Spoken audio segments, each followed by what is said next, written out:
লাইনে থাকো। মামা না, মা কথা কই। আমি এখন কথা বলতে পারবো না। জরুরি কথা আছে, ধরো তো।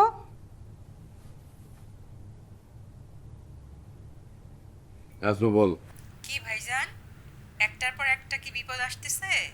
আমার বাসায় কখনো কোনো আত্মীয়কে অপমান করে বের করে দেওয়া হয় না। আমার বাসায় আমার শত্রু যদি আসে না, তাকেও অপমান করবো না, তাকে আদর আপ্যায়ন করেই বিদায় দেবো।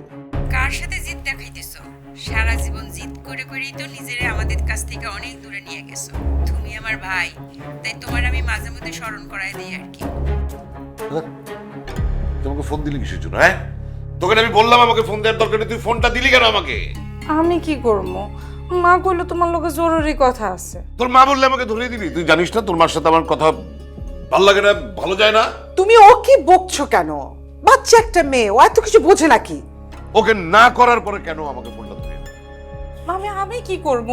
কইলো মামার লোকে জরুরি কথা আছে, এই জন্যই তো আমি দিছি।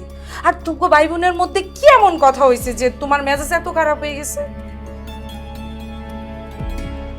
কি? আচ্ছা, তুই যা তো, গিয়ে সবাইকে খেতে আসতে বল। যা মা, যা। আচ্ছা। তুমি ওর সাথে এরকম ব্যবহার করলে কেন? আমি বুঝলাম না। আমি বাসায় শান্তি চাই, অশান্তি নাই। এরপর যদি আমি দেখি তুমি ওর সাথে খারাপ ব্যবহার করেছো, বাসায় কিন্তু আমি অশান্তি সৃষ্টি করবো।